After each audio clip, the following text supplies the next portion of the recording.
friends, good week. How are you? Vladimir here with you, and this is the weekly review for 19th of March 2012.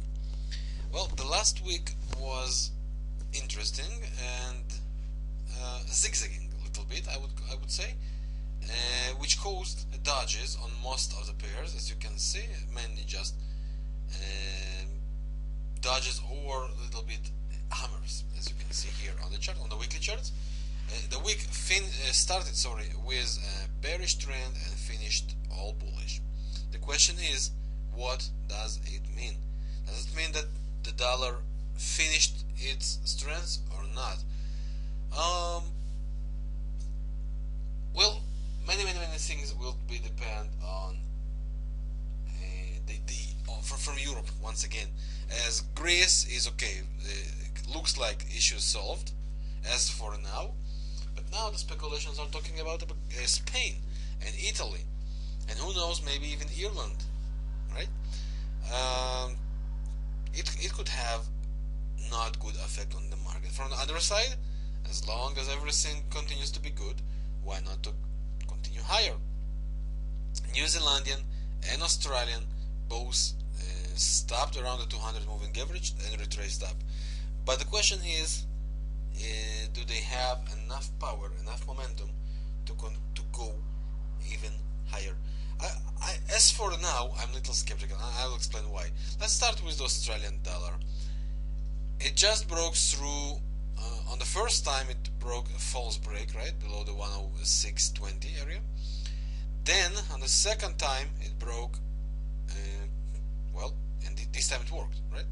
Made a break. On the second time, it went all the way down for the duplication we were talking about for several weeks, right? This duplication area. We discussed about it on the previous weekly reviews.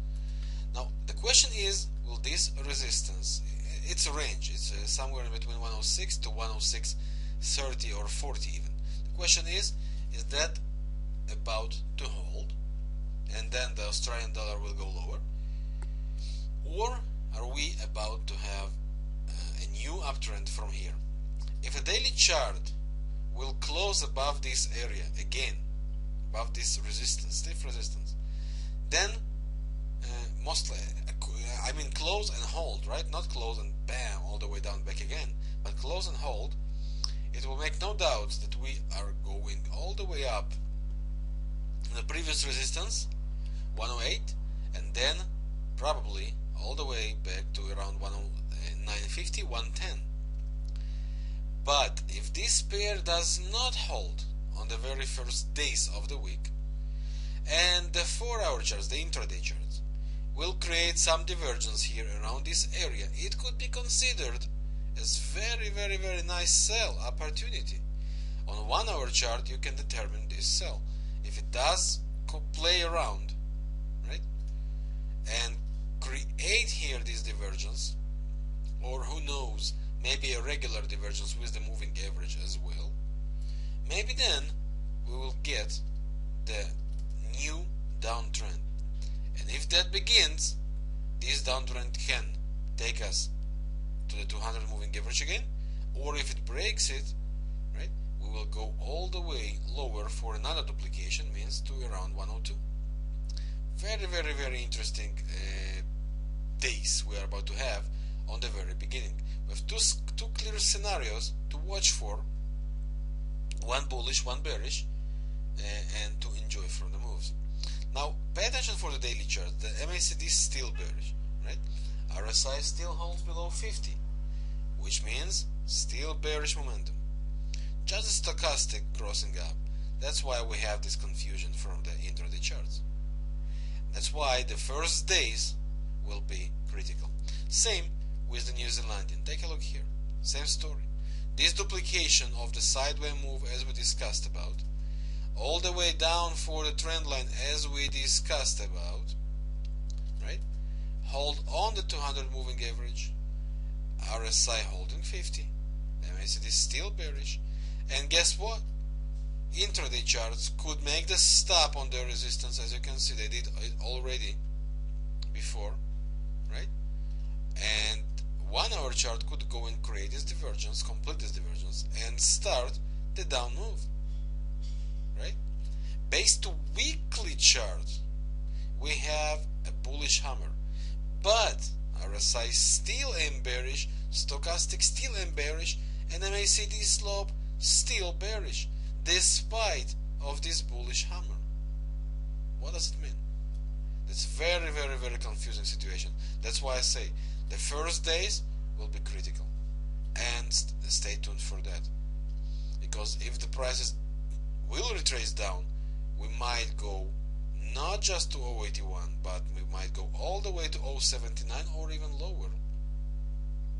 All the way, so the daily chart could begin to create a bullish divergence on the later steps.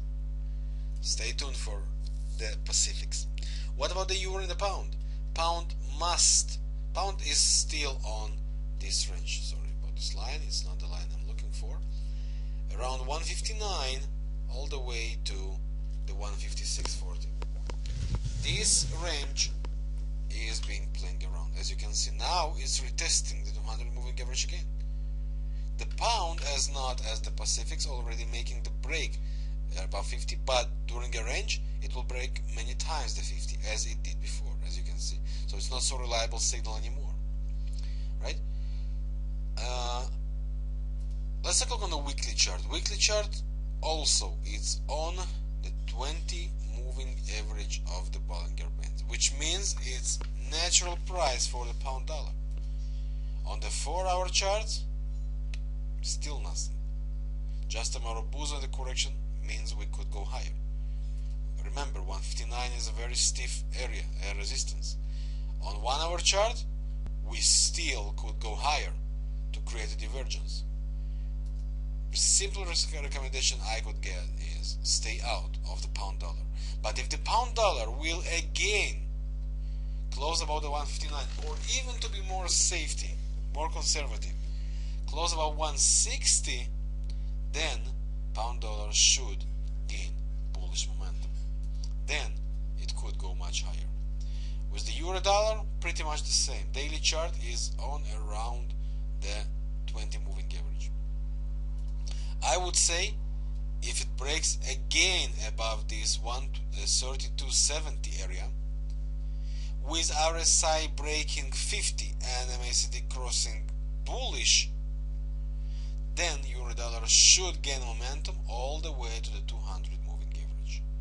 If not, then we actually must look for a break below 130. Only look break below 130 to aim for lower. Until one of them happens, stay out. That's the best recommendation most likely I would have. Euro franc, after enjoying this speed move up, the price has just crashed all the way back. From my point of view, as long as the Central Bank of Swiss holds the 120, as lower as closer it goes to 120, that should be considered as another buy opportunity. We can see that 120.50, 120.40 used to be a support. That's where buy opportunities should be considered. What about the yen pairs? Well, the yen has, as we discussed, stiff resistances around 84 and one little bit higher around 85, right? All this range. From my point of view, as you can see, weekly chart also aiming over both. From my point of view, during the next weeks, it will not take 1 week, probably not 2 weeks, unless something surprisingly happens. On the daily chart, we can see that we have a divergence.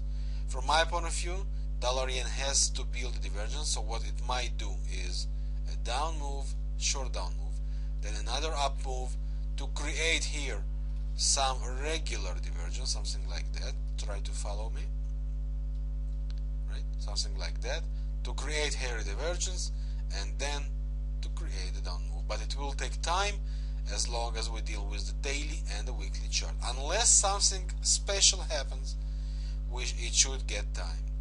It could take 2 weeks, 3 weeks, 4 weeks, or even more, until we get the biggest move. As from the investors, they look for another cross below 82 to rejoin much longer down move for the dollar yen.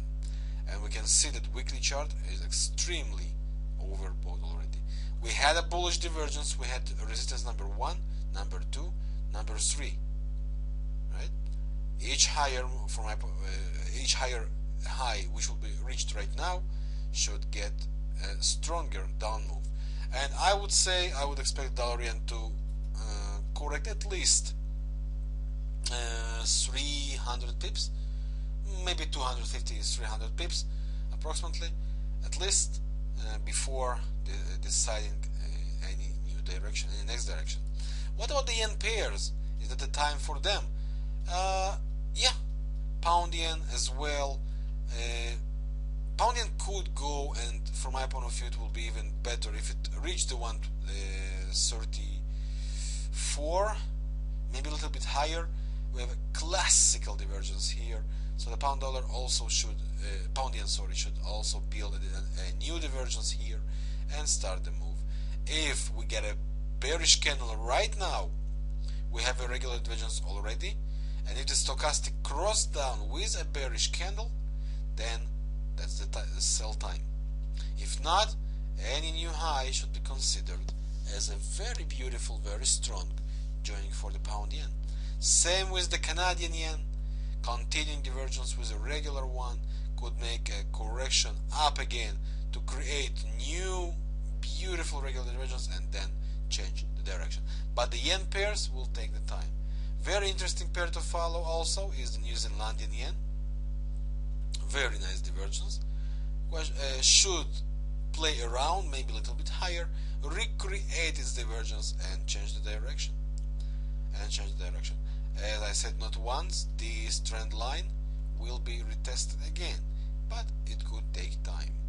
And we see that this is a daily and weekly chart, so definitely it could take time. What about the indices? Nasdaq keeps playing around very highs, very extreme. Huge correction is about to happen. Question is when only. Weekly chart aiming extreme. Stochastic already overbought. We can see such a big candle on weekly chart after a bullish move. Normally means get ready for a big correction. The question is when exactly. From my point of view, it could go as long as for duplication max before making the down move, and I would expect the Nasdaq do the same as the New Zealandian dollar and go all the way for this trend line.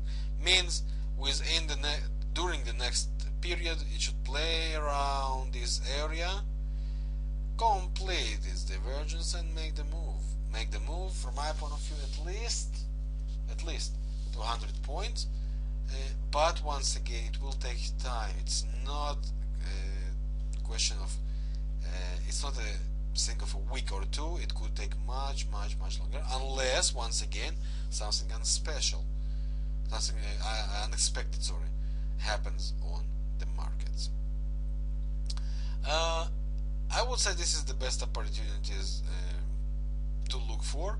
About the gold, from my point of view, 1610 is very good area to look for a possible stop and a buy if it does go and reach it. And if it does break through, then the previous support around the 1550, 1540 could be very beautiful, strong area to look for huge retrace. Well, that's all for now. For the beginning of the week, of course, things might change, and we might see some new things develop, especially on the majors around the dollar. We should pay attention for the critical areas we have there. Breaking above or below the range we discussed should bring us the next move. Well, that's all, friends, for the beginning of the week. Of course, I will update you on the blog and on the live rooms with any new developments on the market, many new things. So just stay tuned and have a beautiful week, and thank you very much for watching this video. Yours, Vladimir.